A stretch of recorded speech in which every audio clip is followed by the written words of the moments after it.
தேவன் நம்முடைய வாழ்க்கையில ஒரு 3 ஆசீர்வாதத்தை வைத்திருந்தார். ஒன்று அற்புதம், இரண்டாவது ஆச்சரியம், மூன்றாவது அதிசயம். இந்த காரியங்களை குறித்து நம்ம பார்த்தோம். தேவன் எப்படிலாம் இஸ்ரவேல் ஜனங்களை எப்படி நடத்தினார், அவங்க வாழ்க்கையில எப்படிப்பட்ட ஒரு மேன்மையெல்லாம் பெற்றுக்கொண்டாங்க அப்படின்னு பார்த்தோம்.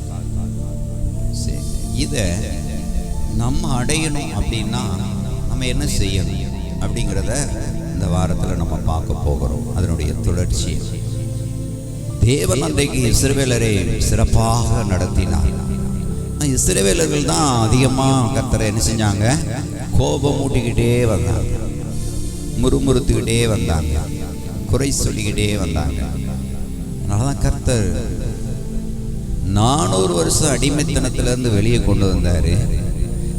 வெளியே வந்ததுக்கு அப்புறம் கூட ஒரு செழிப்பில் கானானுக்குள்ள போகலாம் அப்படிங்கிற ஒரு திட்டம் இருந்தும் கூட இவர்களுடைய முறுமுறுப்புனால என்ன ஆயிட்டாங்க, 40 வருஷம் வனாந்தரத்தில் சுத்த வேண்டியதாக இருந்தது.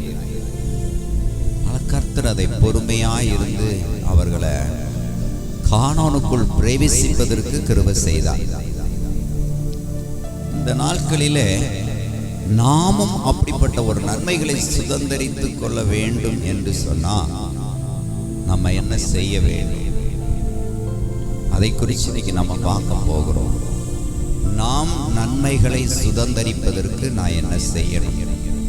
முதல் காரியம், யோசுவாவின் புத்தகம் 3ஆம் அதிகாரம் 5வது வசனம். யோசுவா 3:5. யோசுவா ஜனங்களை நோக்கி, உங்களை பரிசுத்தம் பண்ணிக்கொள்ளுங்கள், நாளைக்கு கர்த்தர் உங்கள் நடுவிலே அற்புதங்களை செய்வார். அல்லேலூயா.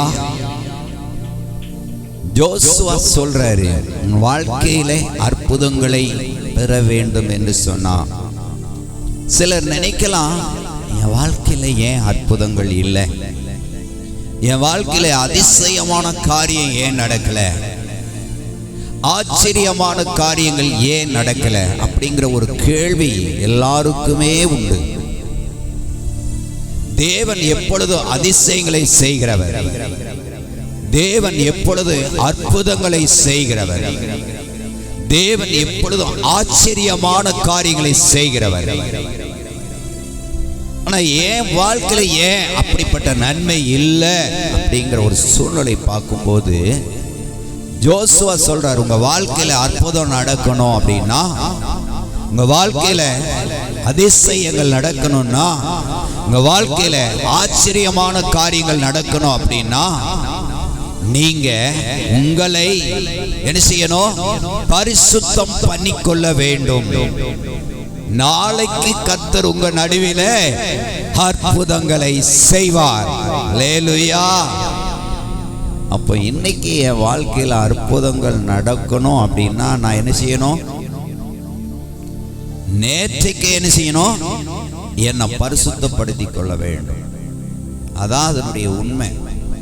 ஞாயிற்றுக்கிழமை அற்புதம் நடக்கணும், ஞாயிற்றுக்கிழமை அதிசயம் நடக்கணும், ஞாயிற்றுக்கிழமை ஆச்சரியமான காரியம் என் வாழ்க்கையில சம்பவிக்க வேண்டும் அப்படின்னா நான் சனிக்கிழமை என்ன செய்யணும், என்னை பரிசுத்தப்படுத்திக் கொள்ள வேண்டும். கர்த்தருடைய பிள்ளைகளே,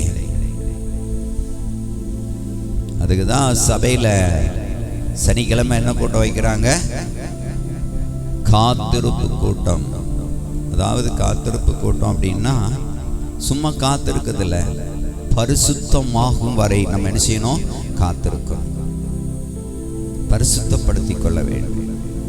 நாளை ஆராதனையின் நாள், ஒரு தெய்வீக பிரசன்னத்தை நான் உணரணும், தேவ அபிஷேகத்துக்குள்ளாக ஆக்கப்படணும், தேவ மகிமையை நான் காண வேண்டும், தேவ பிரசன்னத்தை காணணும், வல்லமையின் காண வேண்டும், நீ செய்கிற அற்புதத்தை என் கண்கள் காண வேண்டும் அப்படின்னு சொல்லி எப்ப கேட்கணும், சனிக்கிழமை கேட்கணும். நம்ம ஏற்படுத்தின கூட்டத்துக்கே வர்றதுக்கு நேரம் இல்லையே, பிறகு எங்க சனிக்கிழமை வர? ஏதாவது கர்த்தருக்கு பிரியமானதை செய்யணும். மனுஷனுக்கு பிரியப்படுகிற காரியமா இல்ல. மனுஷனை பிரியப்படுத்துற காரியத்தில் நம்ம இணைத்துக் கொள்ளக்கூடாது. தேவனுக்கு பிரியமான காரியம். ஆபிரகாம் பலி செலுத்துற தன் பிள்ளை என்று பாராதபடி தேவனுடைய விருப்பத்தை நிறைவேற்றுவதற்கு பலிபீடத்தில் ஈசாக்கை கிடத்தி கடைசி நிமிஷத்துல கர்த்தருடைய வார்த்தை புறப்படும். ஆபிரகாமே, பிள்ளையான மேல் கை போடாத, நிறுத்து சொல்றார் பாருங்க. அப்படி ஒரு இம்மை பொழுதுல பிள்ளையாண்டால் மேல் கை போடாதே, நிறுத்து. ஒரு இம்மை தவறிட்டுனா போட்டுருவேன்.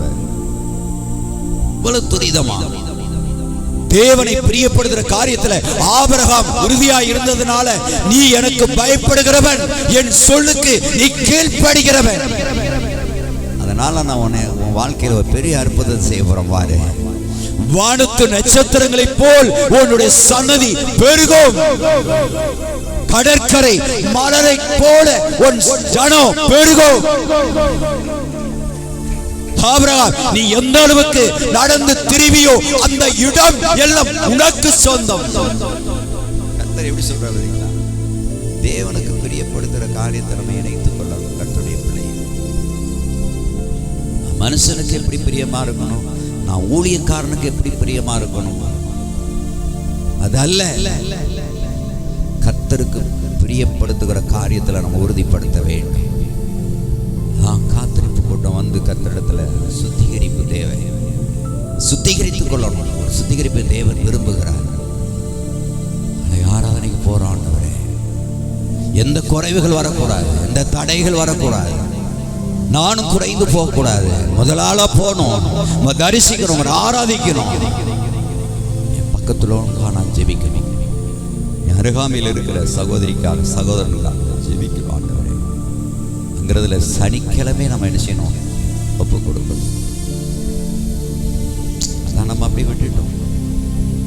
ஜெப குறைவு, தேவ சமுதிரம் காத்திருக்கிறது குறைவு, ஆராதிப்பது குறைவு. ஏதாவது ஒன்று நடக்காதா, ஏதாவது ஒன்று செய்ய மாட்டாரா, ஏதாவது நான் பெற்றுக்கொள்ள மாட்டேன், இப்படிப்பட்ட எண்ணம் தான் நமக்குள்ள இருக்கு. அதை கர்த்தர் கொடுக்க வல்லவராக இருக்கார். நான் என்ன செய்யணும்? நான் என்ன செய்யணும்? என்னைத்தானே நான் என்ன செய்யணும்? பரிசுத்தம் பண்ணிக்கொள்ள வேண்டும். லேவியராகமம் 20:7 சொல்றாரு, நீங்கள் உங்களை பரிசுத்தப்படுத்தி பரிசுத்தராயிருங்கள், நான் உங்கள் தேவனாகிய கர்த்தர். நம்ம தேவன் எப்படிப்பட்டவரா இருக்கிறாரு? பரிசுத்தரா இருக்கிறார். பேதுரு சொல்ற, உன்னை அழைத்த கர்த்தர் பரிசுத்தரா இருக்கிறது போல நீங்க எல்லாவற்றிலும் பரிசுத்தராயிருங்கள். பாவத்தை வெறுக்கிறார், பாவிகளை நேசிக்கிறார். தேவன் அதான் நோக்கம். பாவத்தை வெறுக்கிற தேவன், ஆனா பாவிகளை பரிசீலப்புன்னு சொல்லுவான். நான் போதர் எப்ப பார்த்தாலும் பாவிகளை எடுத்து போய் உட்கார்ந்துகிட்டு இருக்கிறாரு. உட்கார்றதுக்கு இடமே இல்லை. பம்பாறு பாவிகளான ஸ்திரீகளிடத்துல போயிருக்கிறாரு. இயேசுவினுடைய நோக்கம் என்ன? பாவத்திலும் சாபத்திலும் அநியாயத்திலும் மூழ்கி கிடக்கிற ஜனம், அவர்களை வெளியே கொண்டு வருவது தேவனுடைய திட்டம். அவருடைய வேலை அதுதான். நீதிமானை அல்ல, பாவிகளை ரட்சிக்க மனம் திரும்பவே அழைக்க வந்து, அவ்வளவுதான் அழைக்க வந்திருக்கிறேன். என் வேலை அதுதானே. நீதிமாண்டு போய் வருவதா? சில நம்ம சொல்லுவோம், வேண்டாம், அந்த மனுஷிட்டது சேராத, அந்த மனுஷிட்டது சேராத, தீமையான மனுஷன். உண்மைதான் தெரியுது. சில பழமொழி சொல்லுவாங்களா உலகத்துல, என்ன சொல்லுவாங்க? பன்றியோட கண்டு சேர்ந்தா கன்றும் என்ன செய்யும்? பன்னிக்குள்ள புத்தி தான் வரும் அப்படிம்பாங்க. தேவன் அப்பாற்பட்டவர். பாவியான மனுஷன் தான், பாவியான மனுஷன் அவர்களை தேடி சென்று பாவத்தை உணர்த்துகிறவர் அல்ல, அவரோடு கூட ஐக்கியப்படும் போது அவர்களே உணர்ந்துறாரு. நான் பாவியான மனுஷன். நீ பாவியான மனுஷன்ப்பா, உன்னை ரட்சிக்க நான் வந்திருக்கிறேன், அதனால உன் பாவத்தெல்லாம் விட்டுரு, அப்பதான் நான் உன் மேல பிரியப்படும் அப்படின்னு எங்கேயாவது சொல்லியிருக்கிறாரா? எந்த இடத்தையா சொல்லியிருக்கிறா? நீ பாவியான மனுஷி, பாவத்தை விட்டுரு, அப்பதான் நீ நல்லா இருப்ப, அப்பதான் நீ சரியா இருப்ப அப்படின்னு எங்கேயாவது பிரசங்கம் பண்ணியிருக்காரா? இல்லவே இல்லை. நேசிக்கிற யூதர்கள் ஒரு ஸ்திரியை கையில் களவுமா பிடிச்சு சொல்லி அப்படியே விரட்டி கொண்டு வர்றாங்க. அந்த பெண்மணி ஓடி வந்து இயேசுவின் பாதத்தில் விழுந்தா. உடனே சொல்றான் பாருங்க, ஆண்டவரே, மோசே நியாயப்பிரமாண புத்தகத்தில் எழுதி வைத்திருக்கிறார், விபச்சார ஸ்திரியை கல்களால் அடித்து கொலை செய்ய வேண்டும். என்ன சொல்ற?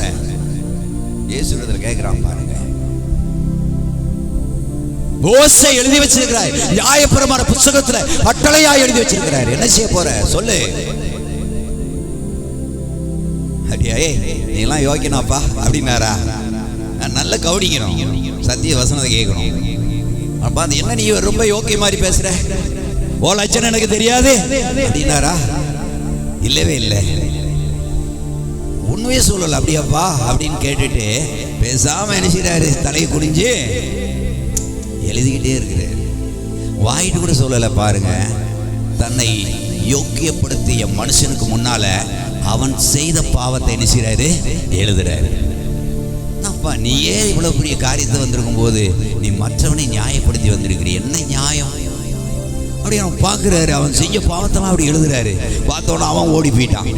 அடுத்த ஒருத்தன் வரான் பாருங்க, அவனை குறிச்சு அப்படி எழுதிக்கிட்டு இருக்காரு. அவன் பார்க்கிறான், ஓடிட்டான். கடைசியில் ஒவ்வொருத்தரும் பார்த்து பார்த்து எல்லாம் ஓடிட்டான். அவன் தான் என்ன கல் எடுத்து வந்திருக்கிறான். பாவியான ஸ்திரியை கல்லடிச்சு கொல்ல வேண்டும். கடைசியில் பார்த்தோம் ஒவ்வொருத்தரும் போயிட்டான். கடைசியில் பார்த்த இந்த அம்மா மட்டும்தான் இருக்கிறா, அந்த சகோதரி. என்ன பிள்ளையே, உன்னை குற்றப்படுத்தின ஒருவனுமே இல்லையா? இல்லையா சொல்றாரு. தேவன் அப்படின்னா பாருங்க, எவ்வளவு ஒரு பாவியான மனுஷனை நேசிக்கிறார் பார்த்தீங்களா? சொல்றாரு, சரி எந்திரிமா, நானும் உன்னை ஆக்கினைக்குள் தீர்ப்பதில்லை. அல்லேலூயா. நானும் ஆக்கினைக்குள்ளாக தீர்ப்பதில்லை. இனி பாவம் செய்யாத போ. அந்த நிமிஷத்துல அந்த அம்மா போயிட்டா, அந்த சகோதரி போயிட்டா. ஏன் இவங்களுடைய தீர்ப்புலாம் எப்படி இருக்குது பார்த்தீங்களா? சிறிய கையும் களவுமா பிடிச்ச அந்த மனிதர்கள் அவளோடு கூட சேர்ந்து இருந்த அந்த மனுஷனை விட்டுட்டு வந்தான் பாத்தியா? அதுலதான் அவன் தவறு இருக்குது. கர்த்தர் சொல்ற, நீ செய்யறதெல்லாம் எதுவுமே சரி என்று சொல்லி நீ நினைக்கிற, ஆனா அதுக்குள்ள எவ்வளவு தவறு என்பதை அவர் வெளியே சொல்லாமல் சுட்டி காண்பிக்கிற தேவன். அதனால ஒன்றும் செய்ய முடியல, நீதி செய்ய முடியல, நியாயம் செய்ய முடியல. கர்த்தர் நியாயாதிபதியாய் இருக்கிறார், அவரும் நியாயம் செய்கிறார். கர்த்தர் எப்படி நீதியோடு அந்த பெண்மணி புண்படாதபடிக்கு நானும் உன்னை ஆக்கினைக்குள் தீர்க்கப்படுவது இல்லை. நான் பாவம் செய்த உண்மைதான், எனக்கு தெரியும். இனி பாவம் செய்யாத மகளே போ சொன்னார் பார்த்தீங்களா? அதான் அவருடைய நோக்கம். பாவத்தை வெறுக்கிறார், பாவிகளை நேசிக்கிறார். அவர்களை ரட்சிக்கவும் அவர்களை விடுவிக்கவும் அழைக்கவுமே வந்து அல்லாமல் வேறு ஒன்று அல்ல. நீதிமான அல்ல, பாவிகளை ரட்சிக்கும்.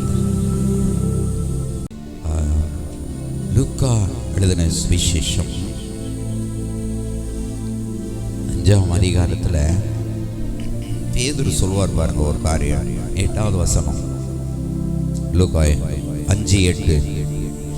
சீமோன் பேதுரு அதை கண்டு இயேசுவின் பாதத்தில் விழுந்து, ஆண்டவரே, நான் ஒரு பாவியான மனுஷன், நீர் என்னை விட்டு போக வேண்டும் என்றான்.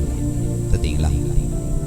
பேதுரு பார்த்து சொன்னாரா, நீ பாவியான மனுஷன்ப்பா சொன்னாரு? பேதுரு பார்த்து சொன்னாரா? இல்லை. எதற்காக பேதுருவை தேடி வந்திருக்கிறாரு? இதுக்கு முன்னால் அவர் என்ன செஞ்சிருக்கிறார்? மீன் பிடிக்கிற வேலை தான். 2ஆம் வசனம், அப்பொழுது கடற்கரையில் நின்று கொண்டு 2 படகுகளை கண்டார். மீன் பிடிக்கிறவர்கள் அவை விட்டு இறங்கி வலைகளை அலசி கொண்டிருந்தார்கள். அப்பொழுது அந்த படகுகளில் ஒன்றில் ஏறினார். அது சீமோனுடையதாக இருந்தது. அதை கரையில் இருந்து கொஞ்சம் சற்று தள்ளும்படி அதை கேட்டுக்கொண்டார். அந்த படகுல உட்கார்ந்து ஜனங்களுக்கு போதகம் பண்ணினார். அப்ப அந்த படகு யாருடைய படகு? பேதுருடைய படகு. தெரியும், பேதுரு முழுவதும் ரொம்ப பிரயாசப்பட்டிருக்கிறார். பிரயாசப்பட்டதுக்கு பலனை கொடுக்க தான் கர்த்தர் வருகிறார். வரும்போது இந்த போதகம் எல்லாம் பண்ணி முடிச்சுட்டு 4ஆம் வசனம் சொல்றாரு, ஆழத்தில் தள்ளி கொண்டு போய் மீன்களை பிடிக்கும்படி வலையை போடு. அப்பதான் பிரச்சனையை சொல்றான் பாருங்க. அது வரைக்கும் நல்லா கவனிக்கிறான், வேத வாக்கியத்தை கவனிக்கிறான், வார்த்தையை கவனிக்கிறான், சத்தியத்தை கவனிக்கிறான். கவனிச்சுட்டு சொல்லப்பட்ட வார்த்தை பாருங்க சொல்லி கடைசியில் அவர் என்ன செய்றாரு, கொஞ்சம் தள்ளி கொண்டு போ சொல்றான் பாருங்க. ஆண்டவரே என்ன சொல்றான் பாருங்க. ஐயரே, அதற்கு சீமோன், ஐயரே, ராமுழுது நான் பிரயாசப்பட்டு ஒன்றாகப்படவில்லை, ஆகிலும் உடைய வார்த்தையின்படியே வலையை போடுகிறேன் என்றான். பிரயாசப்பட்டாச்சு, ஒண்ணுமே இல்லை. கர்த்தர் கட்டளையிட்டார். பேதுரு வாழ்க்கையில் ஒரு மாற்றத்தை கொடுக்கணும். பேதுருவை நேசிக்கிறத பேதுரு அறியணும். இயேசு பேதுருவை நேசிக்கிறத அறியணும். ஆனா இயேசுக்கு தெரியும் பேதுரு யாருன்னு. அவன் நினைச்சிருக்கிறான் அவன் ஒரு பாவியான மனுஷன் அப்படின்னு சொல்லி. ஆனா கர்த்தருக்கு தெரியும் அவன் வாழ்க்கையில ஒரு மாற்றத்தை கொடுக்கணும். அதான் அவருடைய நோக்கம். வந்து சொன்ன உடனே 6ஆம் வசனம், அந்தப்படியே அவர்கள் செய்தார்கள். தங்கள் வலை கிழிந்து போகத்தக்கதாக மிகுதியான மீன்களை பிடித்தார்கள். பார்த்தீங்களா? அப்பதான் பார்க்கிறான். என்ன பார்க்கிறான்? இது சாதாரணமான ஒரு நபர் அல்ல. இயேசு இவ்வளவு பெரிய மேன்மைக்கு என்னை அதிபதியாக மாற்றுகிறார் என்று சொன்னா அவருக்குள்ள ஏதோ ஒரு காரியம் இருக்குது. என்ன காரியம் இருக்குது? அவர் தான் இயேசு என்பது அவர் ஒரு அறிஞ்சு அது வரைக்கும் தெரியல. உபதேசத்திலே குணப்பட்டிருக்கிறார்.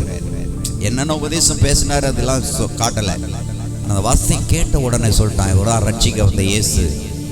அறிஞ்ச உடனே பாருங்க, மீனை பிடிச்ச உடனே ஒரு பாவியா மனுஷன் என்ன நேசித்து எனக்கு இவ்வளவு பெரிய ஆசீர்வாதமா இருக்கிறது அறிஞ்ச பேதுரு இப்ப என்ன செய்யறாரு? அதான் அந்த 8ஆம் வசனத்துல, சீமோன் பேதுரு அதை கண்டபோது, மிகுதியான மீன்களை கண்ட உடனே பேதுரு என்ன செஞ்சான்? இயேசுவின் பாதத்துல விழுந்து, ஆண்டவரே, நான் பாவியான மனுஷன், நீர் என்னை விட்டு அகன்று போகணும். உன்னை ஆசீர்வதிச்சு நான் அகன்று போவதுக்காக வரலையா. நீ பாவியான மனுஷன் சொல்லி உன்னை வெறுத்து தள்ளிட்டு நான் போக வரல. உன்னை நேசித்து இதுக்கு அப்புறம்தான் ஒரு மிகப்பெரிய ஒரு பொறுப்பு உன் கையில கொடுக்க போகிறேன். அல்லேலூயா. என்ன பொறுப்பு?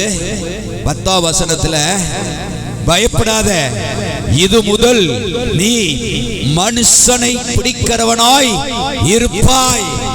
நீ நினைக்கிற மீனை பிடிச்சிட்டேன்னு சொல்லி நீ பெருமையா நினைக்காத.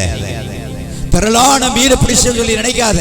திரளான ஸ்தானத்தை உன்னை பெற்றுக்கொண்டாய் சொல்லிக்காத. இனிமேல் வாழ்க்கை தரமை மாறுகிறது. கர்த்தர் பேதுருவை ஒரு மிகப்பெரிய ஒரு மனிதராக மாற்றுகிறார்.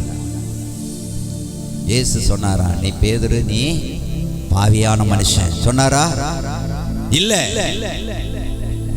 அவருடைய வேலை குற்றம் சாட்டுவது இல்ல, குற்றம் கண்டுபிடிப்பது அல்ல, குறை சொல்வது அல்ல, அற்பமாய் இணைப்பது அல்ல. அவருடைய வேலை எல்லாம் சத்தியத்தை சத்தியமா சொல்லணும். அவ்வளவுதான். பார்த்தவொன்னு அவனே உணர்ந்துட்டான், நான் பாவியான மனுஷன். அதே அதிகாரத்தில் ஒரு ஸ்திரியை குறித்து சொல்லப்பட்டிருக்கிறது. லூக்கா 7ஆம் அதிகாரத்தில் முதல் வசனத்துல சொல்லப்பட்டிருக்குது. 36ஆம் வசனத்துல, லூக்கா 7:36, பரிசேயன் ஒருவன் தன்னுடைய போஜனம் பண்ண வேண்டும் என்று அவரை வேண்டிக் கொண்டான். அவர் அந்த பரிசேயனுடைய வீட்டில் பிரவேசித்து பந்திருந்தார்.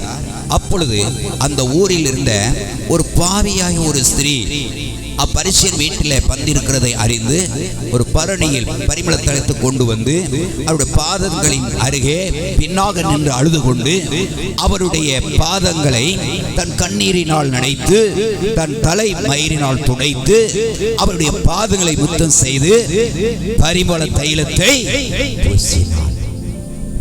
அந்த அம்மா யாரு? பாவியான ஸ்திரீ. இயேசுக்கு தெரியும் பாவியான ஸ்திரீ. இவ யாரு தெரியும். ஆனா இயேசு வந்திருக்கிறான்னு சொல்லி பாவத்தை மன்னிக்கணும் அப்படிங்கிற எண்ணம் அவளுக்குள்ள இருக்குது. ஆனா பாவத்தை சொல்லல, தேவனுடைய இரக்கத்தை பெறுவதற்கு அவ பணிவிடை செய்கிறாள். என்ன பணிவிடை செய்கிறார்?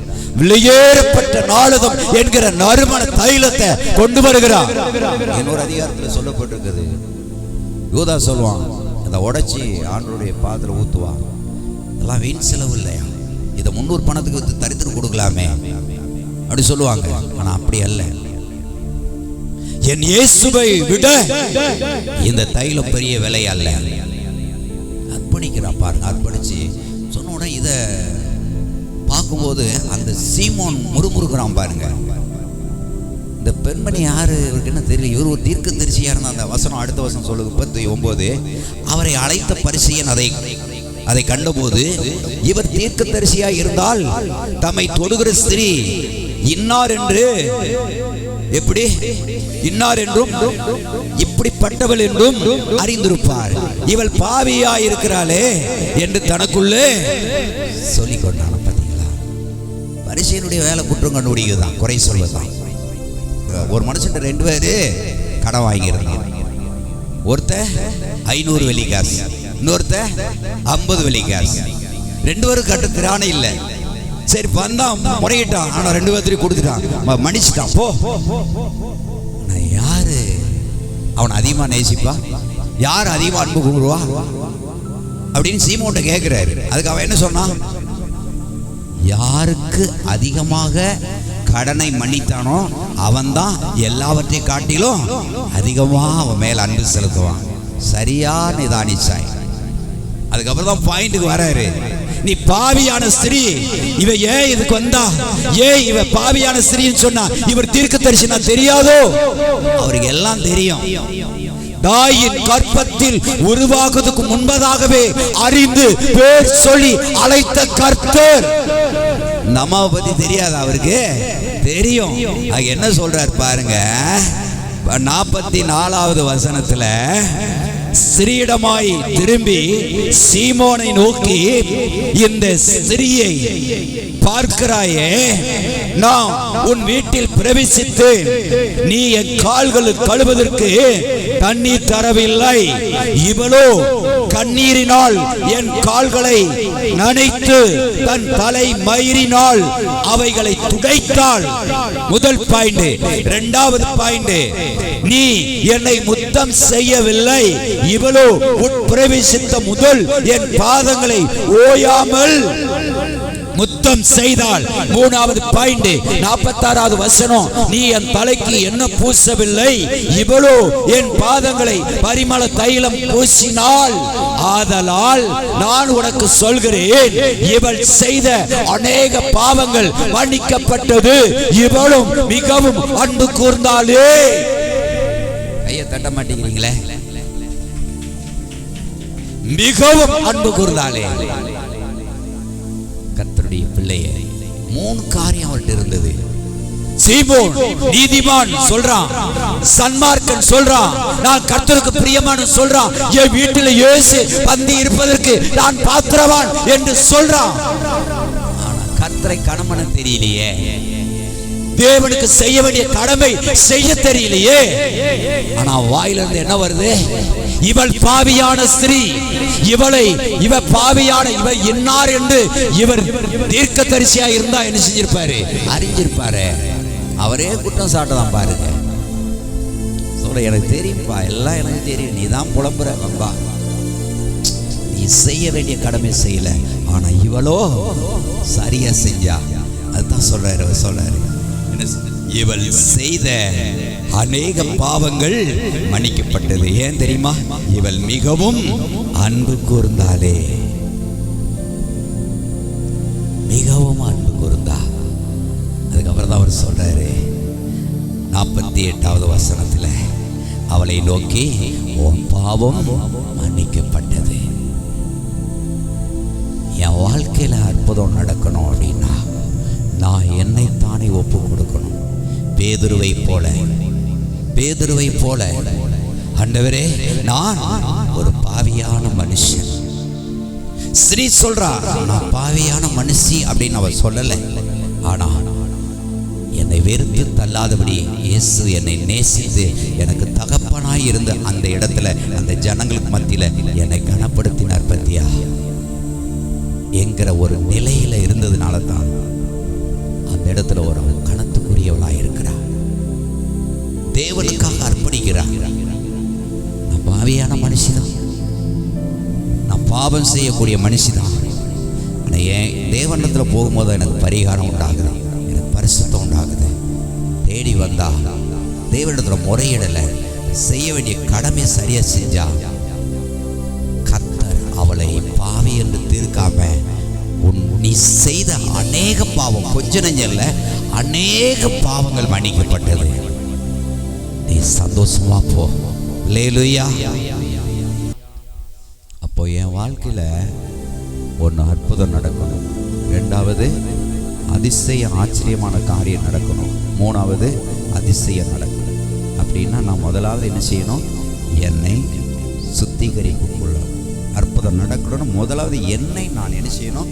தகுதிப்படுத்திக் கொள்வதற்கு, பரிசுத்தம் அடைவதற்கு நான் என்னை ஒப்பு கொடுக்க வேண்டும். சரி, ரெண்டாவது காரியம் என்ன சொல்லி பார்க்கலாமா? சரி, ரெண்டாவது என்ன காரியம் சொல்லி பார்க்கலாம். வாசிங்க.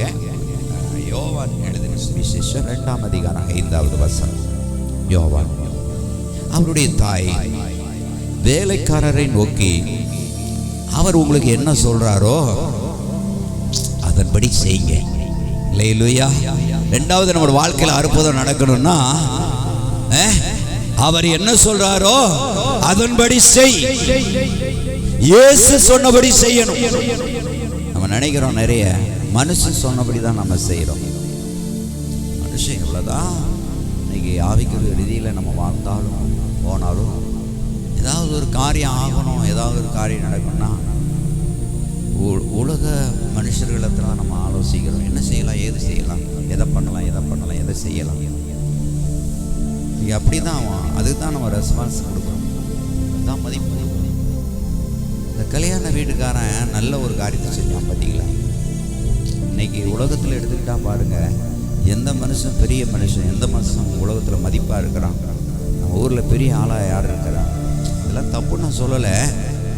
எல்லாவற்றையும் விட கர்த்தர் பெரியவர். அல்லேலூயா. ஆனால் அந்த கல்யாண வீட்டுக்காரன்லாம் ஒரு காரியத்தை செஞ்சான் பாருங்க. இயேசுவே நீ இல்லாமல் கல்யாணம் நடக்காது.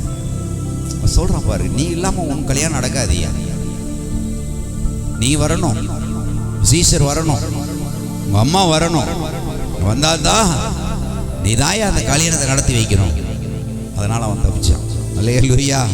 இயேசு அந்த கல்யாண வீட்டில் இருக்கிறார். இயேசு இருந்த வீட்டில் கூட கொஞ்சம் என்ன ஆகி போச்சு? குறைவாகி போச்சு. சில நேரத்தில் ஆண்டவரை நம்ம தேடுறோம் அப்படின்னு நினைக்கலாம். ஏன் இந்த குறைவு? இயேசுவை தானே தேடுறேன், ஆண்டவரை தானே தேடுறேன், சபைக்கு தானே போறேன், கர்த்தரை தானே தரிசிக்கிறேன், ஏன் குறைவு? அப்படி சில நேரத்தில் கேள்வி கேட்கலாம். நம்ம கேள்வி கேட்க அந்த குறைவை கொடுத்திருக்கிறார். அல்லேலூயா. நீ கேள்வி கேட்கணும், ஏன் ஆண்டவரே? அதுதான் அந்த குறைவை காமிக்கிறார். அப்போ குறைவு ஆன உடனே யூதர்களுடைய கலாச்சாரம் என்ன தெரியுமா? திருமண வீட்டில் சாப்பாடு எவ்வளோ அறுசுவையாக இருக்கோ அதெல்லாம் மேட்டரே கிடையாது. ஆனால் திராட்சை ரசம் மட்டும் எப்படி இருக்கணும்? பெஸ்ட்டாக இருக்கும். அதை அவங்க விரும்புவாங்களாம். அது மெயின் பாயிண்ட் எங்க குறைவாக இருக்குது. ஏன்னா கர்த்தர் இருக்கிறதுனால தம்முடைய வல்லமையை விளங்க செய்யும்படி அந்த இடத்துல குறைவு உண்டாயிடுச்சு. சரி, அந்த அம்மா அப்படி போயிட்டே இருக்கிற அந்த பந்தி விசாரணைக்காரங்களில் என்ன கூட்டமாக இருக்குது, என்ன முறுமுறுப்பாக இருக்குது, என்ன பேச்சு பரவலாக ஒரு மாதிரியே பேசிக்கிட்டு இருக்காங்களே, என்ன காரணம்னு சொல்லி அந்த அம்மா கொஞ்சம் போய் விசாரிக்க ஆரம்பிச்சு. என்னைக்குமே ஸ்திரீகளுக்கு, அதாவது பெண்மணிகளுக்கு மனிதனை விட ஸ்திரீகளுக்கு என்ன பொறுப்பு அதிகம் உண்டு. அவங்க தான் கொஞ்சம் பொறுப்பாளர். அதான் சாலமோன் சொல்றார், புத்தி உள்ள ஸ்திரீ தன் வீட்டை கட்டுகிறாள், கட்டுறதும் உன்னால தான் முடியும், இடிச்சு நொறுக்குவதும் உன்னால தான் முடியும் அப்படின்னு வேதம் சொல்லுது. நான் சொல்லலை, சொல்ற ஒரு அப்படி உருவாக்குறது ஒரு ஸ்திரீ தான், அதை நொறுக்கிறதும் ஸ்திரீ தான். பொறுப்பு அந்த அம்மாவுக்கு தான் இருக்குது அதிகம். ஏதோ நாங்களாம் இருக்கிறோம்னா எங்கள் வாட்டில் உழைக்கிறோம், போகிறோம், வாரோம், சம்பளத்தை கொண்டு வந்து கொடுத்துட்றோம், அவ்வளோதான். அந்த அம்மா தான் கரெக்டாக அந்த வளவு சொரெல்லாம் பார்த்து பிள்ளைகளுக்கு என்ன செய்யணும், ஏது செய்யணும், சாப்பாடு என்ன செய்யணும், இன்னைக்கு எவ்வளோ செலவாச்சு, எவ்வளோ காரியாச்சு, எவ்வளோ வந்தது, சம்பளம் எவ்வளோ வந்தது, இன்னும் எவ்வளோ இருக்குது, பிள்ளைகளுடைய படிப்புக்கு என்ன, பிள்ளைகளுடைய திருமண காரியம் என்ன பார், என்ன வரவு செலவு, என்ன காரியம் எல்லாத்தையும் லிஸ்ட் போட்டு அந்த அம்மா தான் பொறுப்பாக இருந்து செய்கிறாங்க. அந்த பொறுப்பு அவங்களுக்கு உண்டு. அதான் அந்த அம்மா இயேசுவினுடைய தாயார் அப்படியே உள்ளே போனோடனே என்ன பேச்சு, என்ன பரபரப்பான காரியம், என்ன என் மேட்ட சொல்லியா சொல்கிறான், திராட்சரசம் குறைவாச்சு. அப்படியா? உடனே வாரா இயேசுவிட்ட, ஐயா பிள்ளையே இங்கே திராட்சரசம் குறைவாக இருக்குது, என்ன செய்ய? கர்த்தர் சொல்கிறாரு, என் வேலை இன்னும் வரல. அப்படி சொன்ன உடனே அந்த அம்மா சரி ஏதோ போய் அவ்வளோதான், புள்ள ஒரு மாதிரியே பேசுகிறானே அப்படின்னு சொல்லிட்டு உட்காந்துட்டாளா. நேர வர்றா. அந்த பொறுப்புல எல்லாம் யார் இந்த பணிகளை செய்துக்கிட்டு இருக்கா, அந்த பணிவிட கூடுங்க பாப்பா, அவர் உனக்கு என்ன சொல்றாரோ அதன்படி செய். உன் வாழ்க்கையில் அற்புதத்தை காண முடியும். இயேசு சொன்னபடி நீ செய்தா அது அற்புதமாக மாறும். அடையாளப்படுத்திட்டு அந்த அம்மா போய் உட்கார்ந்துட்டா. அவ்வளவுதான். வந்த உடனே இவங்க வராங்க, நேர வேலைக்காரங்க. என்ன வாண்டவரே, என்ன செய்யணும்? கர்ஜாடியை கொண்டு வாப்பா, வயலில் வரிசையை வை. ஒவ்வொன்றும் எத்தனை குடம் பிடிக்கக்கூடிய கர்ஜாடியா இருக்குது? எத்தனை 3 குடம் தண்ணீர் பிடிக்கக்கூடிய அளவுக்கு கர்ஜாடி இருக்கு. கொண்டு வரிசை வை. அதுல கொண்டு வந்து என்ன செய்யணும்? தண்ணியை கொண்டு ஊத்து. பாருங்க, சொன்னபடி அவன் செய்யறாரு. முதலாவது அவர் சொன்னபடி செஞ்சாங்களா இல்லையா? 7ஆம் வசனம், இயேசு வேலைக்காரரை நோக்கி ஜாடிகள் தண்ணீரை நிரப்புங்க. இரண்டாவது, முதலாவது அவர் சொல்றாரு, என்ன சொல்றாரு? அந்த அம்மா சொல்றா, அவர் சொன்னபடி செஞ்சா அற்புதம் நடக்கும் அப்படின்னு சொல்லல, அவர் சொன்னபடி செய் அப்படிங்கிறார். உடனே சொல்லிட்டாங்க, கர்த்தர் சொல்லிட்டாரு, ஜாடி கொண்டது வை. இரண்டாவது வேலைக்காரனை பார்த்து சொல்றாரு, தண்ணியை நிரப்பு. இப்ப மூணாவது 8ஆம் வசனம் சொல்றாரு, என்ன சொல்றாரு? நீங்கள் இப்பொழுது அந்த ஜாடியில் உள்ள தண்ணீரை மொண்டு என்ன செய்யணும்? பந்தி விசாரணைக்காரனிடத்துல கொண்டு ஊத்து. நம்மளான்னா எப்படி பார்ப்போம்? நம்ம எப்படி பார்ப்போம்? சொல்றோம், அந்த குடத்துல இருந்து தண்ணியை கொண்டு வா பிள்ளையே. மக கொண்டு வந்துட்டா, வச்சுட்டா, இதை கொண்டு போய் அவனுக்கு கொடு. என்னையா எதுக்கு? அது டீயா மாறும் அப்படின்னு சொன்னா என்ன எப்படி பார்ப்ப நீ? அப்போ வரும்போது சரியா தான் இருந்தா, இப்போ வர்ற வழியிலே என்ன ஆச்சுன்னு தெரியலையே, குழப்பிட்டு இருக்கானே அப்படின்னு சொல்லி கீழே மேலே பேசாம உட்காருப்பா, உனக்கு சூடா போட்டு டீ கொண்டு வர. டீ வேணும்னு சொல்ல வேண்டியதானே? இதுக்கு ஒரு மாயஜாலமா? ஆனா பாருங்க, அற்புதம் நடப்பதற்கான காரணம் என்ன தெரியுமா? வேலைக்காரனை பார்த்து சொல்றாரு, ஜாடியை கொண்டு வா, வரிசையா வை, தண்ணியை ஊத்து. இரண்டாவது அதை மொண்டு விசாரணைக்காரனுக்கு கொடு. எந்த வார்த்தையுமே பேசல. கர்த்தருடைய பிள்ளையே, எந்த வார்த்தையும் பேசல. அற்புதம் நடக்கணும்னு சொன்னா தேவ வார்த்தைக்கு நீ அப்படி கீழ்ப்படிந்தால் உன் வாழ்க்கையில் அற்புதம் நடக்கும். அப்படி கீழ்ப்படியணும், கேட்க கூடாது. கேட்டாலே உன் நம்பிக்கை இல்லைன்னு அர்த்தம். இந்த தண்ணியை கொண்டு, வெறும் சாடியை கொண்டு வந்து வேலைக்காரனுக்கு தெரியும், தண்ணியை ஊத்துறது வேலைக்காரனுக்கு தெரியும், தண்ணியை மூண்டு மறுபடி விசாரணைக்காரனை கொடுப்பதோ வேலைக்காரனுக்கு தெரியும். ஆனால் குடிக்கிறவனுக்கு தெரியாது. அல்லேலூயா.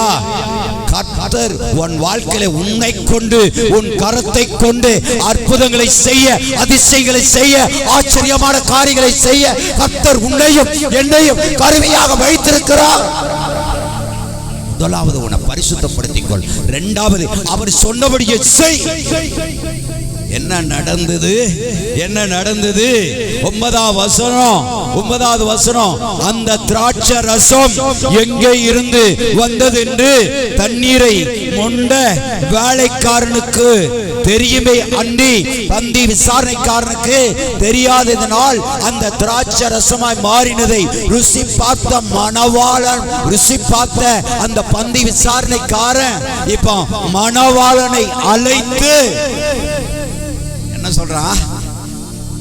எந்த மனுஷனும் முன்பு நல்ல திராட்சை ரசத்தை கொடுத்து ஜனங்கள் திருப்தி ஆன பின்பு ருசி குறைந்ததை கொடுப்பான். நீரோ நல்ல ரசத்தை இதுவரைக்கு வைத்திருக்கிறேன். பச்சை தண்ணீர் ரசமாக மாறினதை பாத்தீங்களா? என் வாழ்க்கையில் அற்புதம் நடக்கணும்னா அவர் என்ன சொல்றாரோ அதன்படிதான் செய்யணும்.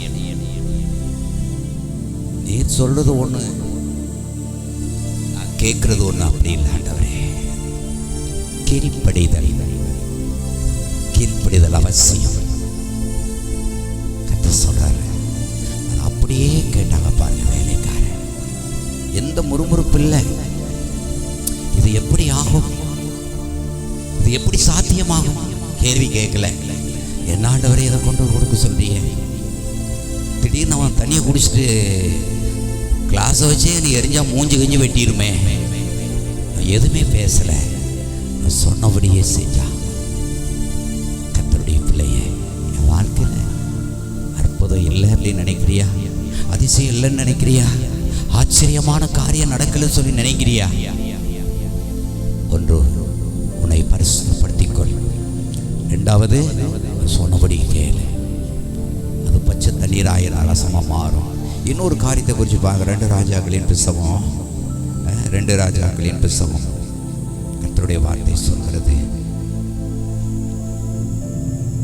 3:16 வாசிங்க. 2 ராஜாக்கள் 3:16.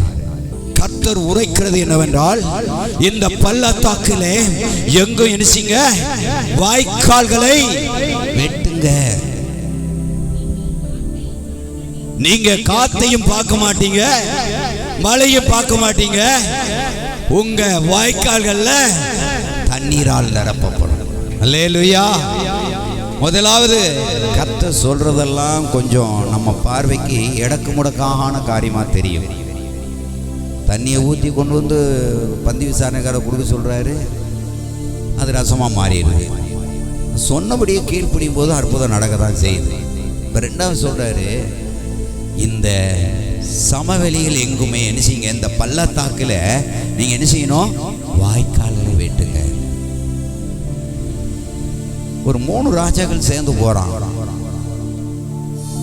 இஸ்ரவேல் ராஜா, யூத ராஜா, இன்னொருத்தன் சமரிய ராஜா நினைக்கிறேன். 3 ராஜாக்கள் இந்த இடத்துல போறாங்க. சேர்ந்து போகும்போது யார, மோவாபியரை மேற்கொள்வதற்கு, மோவாப் ராஜாவை பிடிப்பதற்கு, ஜெயிப்பதற்கு போறாங்க. போகும்போதே பிரச்சனை ஆகி போச்சு. என்ன பிரச்சனை ஆகி போச்சு? குதிரைகளுக்கு இடம் இல்லை, மனுஷனுக்கு இடம் இல்லை, தண்ணி இல்லை, ஒன்றும் இல்லை. அப்ப என்ன செய்வது? இந்த பாலைவனத்துல, வறட்சியான இடத்துல தண்ணி இல்லாத சூழ்நிலை. அவன் நேரம் செஞ்ச காரியம் என்ன தெரியுமா? நேரம் எங்க போயிட்டாங்க? தேவ மனுஷனிடத்துல போயிட்டான். இஸ்ரவேலின் ராஜாவிட்ட ஆலோசனை கேட்டா அவன் சரியா சொல்லியிருக்க மாட்டான். ஏன்னா அவன் வழி தனி வழி, கர்த்தர் வெறுக்கிற வழி, கர்த்தர் விரும்பாத வழி இஸ்ரவேல் ராஜாவினுடைய வழி. ஆனா யோசபாத் வழி என்ன வழின்னா, கர்த்தரை சார்ந்திருக்கிற வழி. அவன் கேட்டான் ஒரே வார்த்தை, இந்த இடத்துல நம் தேவைகளை பூர்த்தி செய்வதற்கு ஒரே ஒரு மனுஷனால தான் முடியும், அது தேவ மனுஷனால தான் முடியும். அவன் எங்க இருக்கிறான்? தேடி கண்டுபிடி. அப்ப தேடி கண்டுபிடிச்ச இடத்துல தான் போகும்போது எலிசா சொல்றாரு, யோசபாத்தே, இந்த இஸ்ரவேலின் ராஜா யோராமுக்காக நான் செய்யல, ஓ முகத்துக்காக நான் செய்யறேன். இப்பொழுது அவர் சொல்றாரு, இப்ப என்ன சாத்தியமாக போகுது, உன் வாழ்க்கையில என்ன அற்புதம் நடக்க போகுது? இந்த பள்ளத்தாக்குல என்னச்சு வாய்க்கால்களை வெட்டு. இவங்க கோரிக்கை என்ன? ஐயா, எங்களுக்கு சாப்பாடுக்கு ஆகாரம் இல்லை, தண்ணி இல்லை, ஆடு மாடுகளுக்கு புல்வெடி இல்லப்பா, ஒன்றும் இல்லை. இப்ப என்ன செய்ய, ஏதாவது ஒரு வழியை காமி. அப்பதான் அவர் சொல்ற, இந்த பள்ளத்தாக்குல வாய்க்கால்களை வெட்டு. ஒன்னும் சாத்தியம் இல்லை. அங்கிட்ட அணைக்கட்டு இருக்குதா? இல்ல. அங்க டேம் இருக்குதா? இல்ல. அங்க தாவரவரி ஆறு இருக்கிறா? இல்ல. ஆனா வெட்ட சொல்றாரு. அவங்க என்ன செஞ்சாங்க? எதுவுமே கேட்கல, எதுவுமே யோசிக்கல. உடனே என்ன செஞ்சாங்க? வாய்க்கால்களை வெட்டினாங்க. அப்புறம் சொல்றாரு, முக்கியமான பாயிண்ட் சொல்றாரு, நீ மழையும் பார்க்க மாட்ட, காற்றையும் காண மாட்ட, ஆனா நீ வெட்டின பள்ளத்தாக்குல தண்ணீரால் நிரப்பப்படும். நீ என்னைக்கு கர்த்தருடைய வார்த்தைக்கு கீழ்ப்படிந்து அப்படியே அடங்குகிறியோ, அந்த நேரத்தில் தேவன் உன்னையும் என்னையும் அற்புதத்தின் வல்லமையை காண செய்வார். அது தண்ணி பச்சை தண்ணீரா இருந்தாலும் அது என்ன செய்யும்? தித்திப்புள்ள ரசமாக மாறும். மாறாவின் கசப்பை போன்ற கசப்பான நீரா இருந்தாலும் அது தித்திப்புள்ள நீராக மாறும். வனாந்தரமான ஆழமான பாதை வழியா இருந்தாலும் வாய்க்கால்களை வெட்டும் போது வாய்க்காலில் என்ன ஆகும்? தண்ணீரால் நிரப்பப்படும். 17 வசனம், காற்றை காண மாட்டீர்கள், மழையும் பார்க்க மாட்டீங்க, ஆனாலும் நீங்களும் உங்க ஆடு மாடுகளும் உங்க மிருக ஜீவன்களும் குடிக்கும்படிக்கு இந்த பள்ளத்தாக்கு தண்ணீரால் நிரப்பப்படும் என்று கர்த்தர் சொல்கிறார். இது கர்த்தரின் பார்வைக்கு அற்ப காரியம். மோவாபியரையும் உங்க கையிலே கர்த்தர் ஒப்பு கொடுப்பார். திட்டம் பண்ற, நீ திட்டம் பண்ணபடி திட்டம் பண்ணி வந்தபடி மோவாபியரின் கையில கொடுப்பாரு. நீ விரும்புகிறதை கர்த்தர் நிறைவேற்றுவார். நடத்தினாரா இல்லையா? நடத்தினாரா இல்லையா? வார்த்தை சொல்கிறது. 20 வசனம், மறுநாள் காலமே பலி செய்யப்படும் நேரத்தில் இதோ தண்ணீர் யோதோம் தேச வழியாய் வந்ததினால் தேசம் தண்ணீரால் நிரப்பப்பட்டது. சாத்தியமே இல்லை, எதிர்பார்க்கவே இல்லை. நடக்குமா நடக்காதுன்னு சொல்லல. இந்த இடத்தை சுத்தி முத்தி பார்க்காங்க, எங்குமே எந்த சாத்தியம் இல்லாத நிலை காணப்பட்டது. ஆனா எப்படி அற்புதம் நடந்தது? சொன்னபடியே செஞ்சதுனால. கேள்வியே கேட்கல. எப்படி பாவம், எப்படி நடக்கும்? வாய்க்கால விட்டு சொல்றிய, எந்த அறிகுறியுமே இல்லையே. பாத்தீங்களா? அவங்க சொன்னபடியே பாத்தீங்களா எவ்வளவு அழகா. மறுநாள் காலமே பலி செலுத்தப்படும் நேரத்தில் இதோ தண்ணீர் ஏதோ தேச வழியாய் வந்ததினாலே தேசம் தண்ணீரால் நிரப்பப்பட்டது. அதனால அவங்க என்ன செஞ்சாங்களாம்? ஆடு மாடு எல்லாம் சேர்ந்து என்ன செஞ்சாங்களாம்? குடித்து பலன் கொண்டாங்க. கர்த்தருடைய பிள்ளையே, என் வாழ்க்கையில அற்புதங்கள் வேணும். இந்த புதிய வருஷத்துல ஆண்டவர் சொல்லியிருக்கிறாரு, நீ விரும்புகிறபடியே உனக்காகும். என்னென்ன விருப்பம்லாம் நம்ம மனசுல திட்டம் பண்ணமோ அது நிச்சயமா நடக்கும். சாத்தியம் இல்லாததை போல உங்க வாழ்க்கையில காணப்படலாம். அதை நீ விசுவாசித்து அவர் சொன்னபடியே நீ கீழ்ப்படியும் போது வாழ்க்கையில் அற்புதத்தை காண முடியும், அதிசயத்தை காண முடியும், ஆச்சரியமான காரியத்தை காண முடியும். பச்சை தண்ணீரை ரசமாக மாற்றினவன், சாத்தியமில்லாத வாய்க்கால்களை வெட்ட சொல்லி அதை நீர் ஊற்றால் நிரப்பினவன், பிறவி குருடனை பார்க்க செய்தவன், சப்பாடியை நடக்க செய்தவன், மரித்து போன லாசருவை 4 நாள் கழிச்சு உயிரோடு எழுப்பி யோதர்களுக்கு முன்பாக நிறுத்தின தேவன் ஜனங்களுக்கு முன்னால அற்புதமாக ஆச்சரியமாக அதிசயமாக நடத்துவார் என்று சொல்லி அவர் சமுத்திர முழங்கால் படிடலாமா? விசுவாசத்தோடு முழங்கால் படி, விசுவாச நம்பிக்கையோடு முழங்கால் படி.